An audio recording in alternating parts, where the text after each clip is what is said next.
The death of entry-level jobs, how AI is reshaping your future. 43%.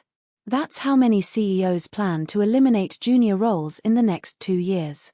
Not 10 years from now. Not someday. 2 years. Let that sink in.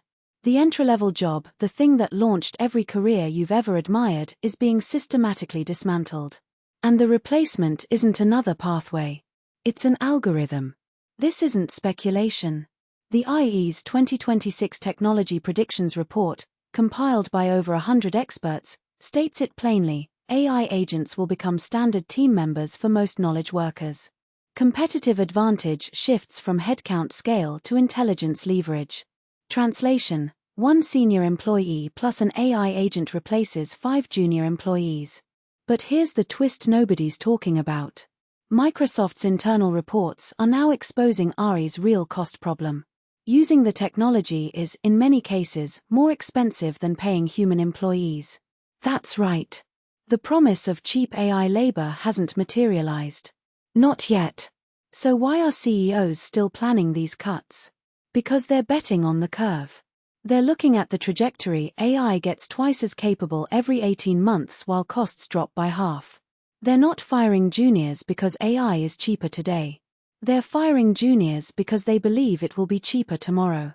And by the time it actually is, they don't want to be caught retraining people they could have replaced. The numbers are brutal. The AI in the workplace market is projected to grow from $6.7 billion in 2025 to nearly $58 billion by 2034. That's a 27% annual growth rate. Every percentage point of that growth represents tasks that humans used to do. And here's where it gets personal. Sheryl Sandberg, former COO of Facebook, recently told Gen Z something that should make everyone under 30 sit up straight. Don't script your career when the future is uncertain. The 10-year career plan is dead. Think about what that actually means. For generations, the deal was simple: get an entry-level job, work hard, gain experience, move up. That's how every senior developer, every marketing director, every CEO started. They didn't emerge fully formed from a university lecture hall. They learned by doing. But what happens when doing is handled by software? When the tasks that used to teach junior employees, writing reports, analyzing data, drafting emails, coding basic features, are executed instantly by an agent that never gets tired, never asks for a raise, and never needs mentorship, you get a catastrophic bottleneck. Mid-level and senior workers get AI assistants that make them more productive than ever.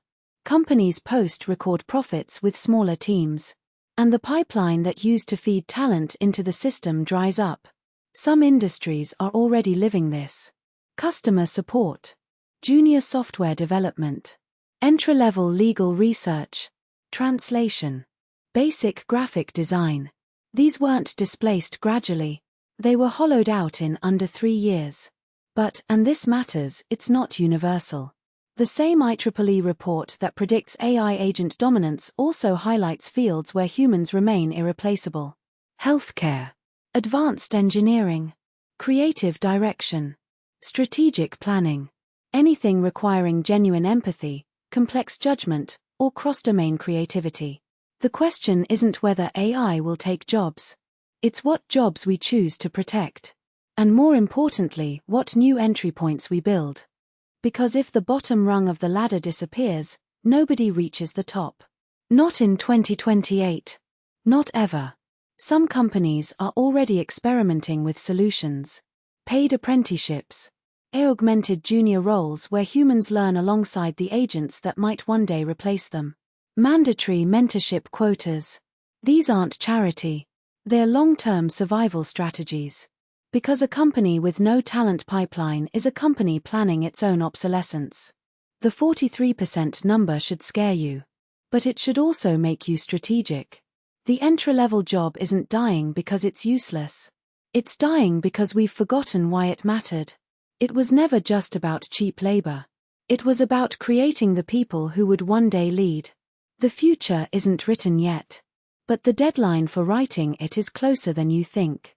If this hit home, share it with someone entering the workforce. And subscribe to Future Frame for more real talk about where we're actually heading.